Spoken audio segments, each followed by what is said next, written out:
M'dzina la Atate ndi la Mwana ndi la Mzimu Woyera. Tikulandireni pano pa tiyankhule na Mbuye lero pa 14 Oktoba lachiwiri mulungu wa 28 pa chaka. Kulankhula chilungamo ndi kuchita chilungamo motsata mthenga wabwino. Masiku ano ngakhale mu mpingo kumapanga ngati andale, kumapanga zachikunja ndithu. Anthu ambiri timakonda kulankhula zomwe zingakondweretse otimvera kulekana ndi zoyenera kukondweretsa Mulungu pochita chilungamo, poyankhula chilungamo. Ambuye Yesu akutipatsa chitsanzo chabwino, kulankhula osati tikondweretsena koma kulankhula tiwathandize ndi chilungamo. Mawu oyamba akuchokera mkalata ya Paulo oyera kwa Aroma mutu 1 ndime 16 mpaka na 25. Amene akutiwerengera mawu oyamba ndi Peter Champion Mawendo kuchokera ku St. Paul's Matia Parish mu Diocese ya Zomba. Ndipo mawu a muthenga wabwino akuchokera pa uthenga wabwino monga adalembera Luka oyera mutu 11 ndime ya 37 mpaka 41. Amene akutiwerengera mawu a mthenga woyera komanso kutigawira mawu ndi Reverend Father Maxwell Kubalasa kuchokera ku Christ the King Namboma Parish mu Archdiocese ya Lilongwe. Mawu oyamba. Mawu ankalata ya Paulo yolembera Aroma. Ine sindichita manyazi ndi uthenga wabwino ayi, chifukwa uthengawo ndi mphamvu ya Mulungu yopulumutsa munthu aliyense wokhulupirira, poyamba Ayuda, pambuyo pake anthu a mitundu ina. Uthenga uwu ukutiwululira mmene anthu amapezekera kuti ngolungama pamaso pa Mulungu. Njira yake kuyambira pachiyambi mpaka potsiriza ndi yakuti munthu akhulupirire. Paja malembo akuti, munthu wolungama pa kukhulupirira adzakhala ndi moyo. Mkwiyo wa Mulungu ukuoneka kuchokera kumwamba. Amakwiyira anthu chifukwa cha kusalungama kwawo konse ndi kusamchitira ulemu. Kusalungama kwawoko kumawalepheretsa kudziwa zoona. Mulungu amawakwiyira chifukwa zimene munthu angathe kudziwa zokhudza Mulungu iwo akudzidziwa bwino lomwe, popeza kuti Mulungu mwini ndiye adawawululira zimenezi. Pajatu chilengedwere cha dziko lapansi anthu akhala kuzindikira makhalidwe osaoneka a Mulungu, ndiye kuti mphamvu zake zosatha ndiponso umulungu wake. Akhala kuzindikira poona zimene Mulungu adalenga, choncho alibe konse pozembera. Inde ankamudziwa Mulungu, koma malo mwa kumtamanda kapena kumuthokoza, maganizo awo asanduka opanda pake, ndipo mitima yawo yopusa idadzaza mdima. Iwo amadziyesa anzeru, koma chikhalirecho ndi opusa. Adaleka kulemekeza Mulungu wosafa, kumapembedza mafano ooneka ngati munthu amene amafa, kapena ngati mbalame ndi nyama zina, kapena zokwawa.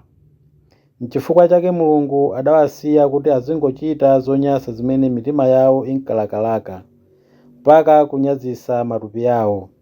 Adasiya zoona za Mulungu namatsata maboza.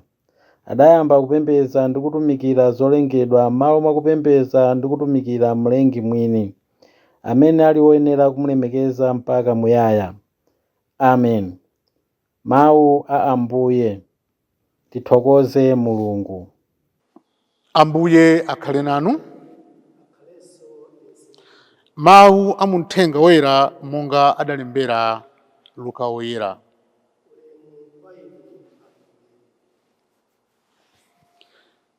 Pa nthawi yomweyo Yesu adatsiza kulankhula.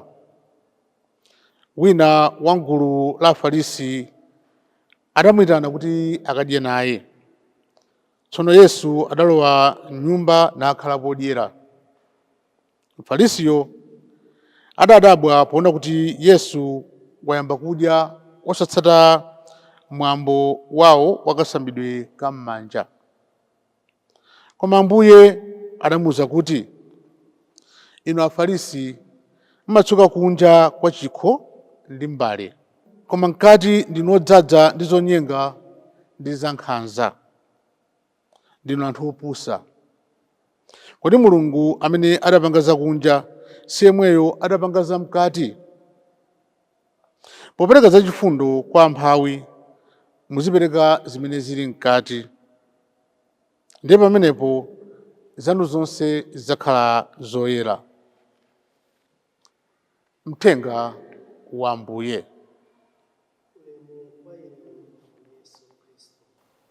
Abale anga okondeka, ifeyo timalalika uthenga wabwino ndi mmene tikudziperekera kwa anthu maonekedwe. Timalalika uthenga wabwino kupyolera pa zimene ifeyo tikutulutsa pakamwa pathu, komanso timalalika uthenga wabwino kupyolera pa zimene tikuchita tsiku ndi tsiku. Nthawi zina zake tikakhala pakati pa anthu ndiye tifuna tiyankhule, nkuyamba kudzifunsa kuti kodi ndikalankhula izi kodi awawa sakhumudwa kapena kundiona ngati kuti ndinozerezeka kapena kundinyoza? Ndiye kuti tayamba kale kubisa zenizeni zimene tinaenda kuyankhula. Pope Benedict adanenapo nthawi inaona kuti faith goes first of all from the word to the idea, but it always has to return from idea to the word and to the action. Kunena kuti chikhulupiriro chimamba paliwu, tiwerenga malemba oyera, kenaka libwera ganizo, likabwera ganizo lija kenaka so tibwereranso kumawu, tingathe kulankhula with the influence of the word, kapena tingathe kupanga ntchito ina yake kupanga act with the influence of the word. Ndiye nthawi zina zake anthu timathepera kuyankhula uthenga wabwino, funa kuti tuchita mantha kuti amene tayankhule mwina sazilandira bwino, satani, ndiye timalephera kuti tiwalalikire bwino. Ambuye Yesu akadakhala wina akanena kuti ndalandiridwa m'nyumba ino andipatsa chakudya,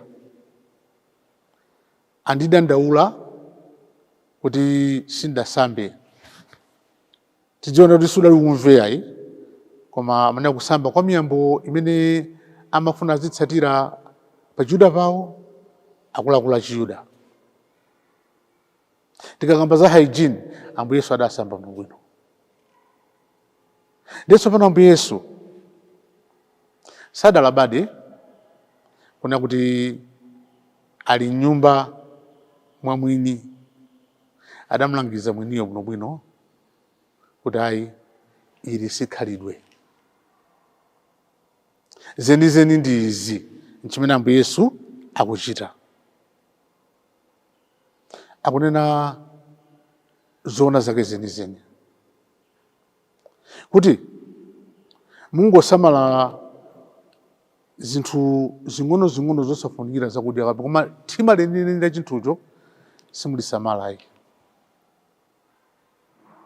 Ndiye mukakuza thima la chinthu ndiye kuti zina zonse zidzakhala bwinobwino. Ngati dziko ngakhale mpingo umene kuti tikonze zina ndi zina, timasweka kuti anthu tiziyankhula chilungamo chenicheni chimene chilipo.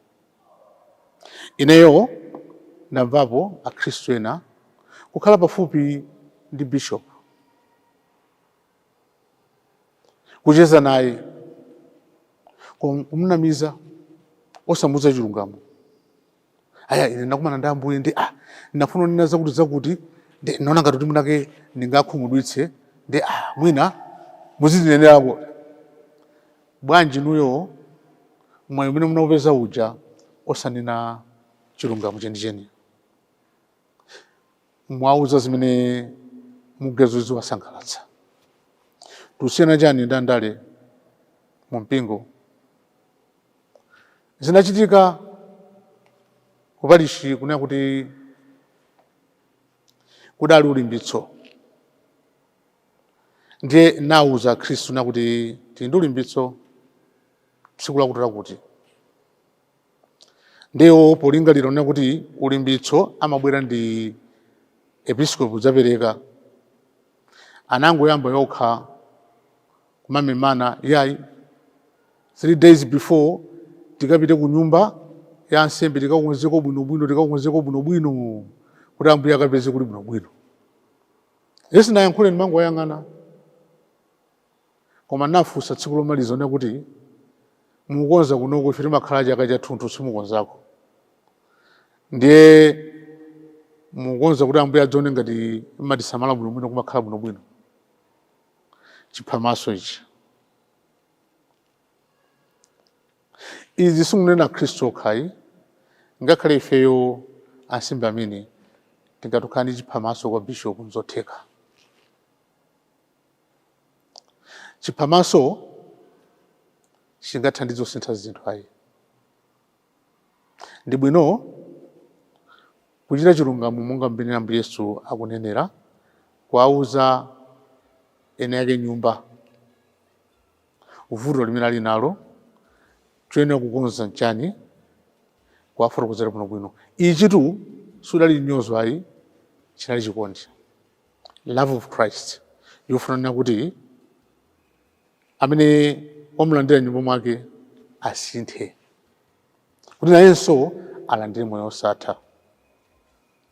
Tipemphererane pakati pathu kunena kuti tizilankhula zimene zili zoona, ndipo tizichitanso zimene zili zoona. Nkhani yayikulu zifume kuchoka mu mtima umene uli wabwino. Amen.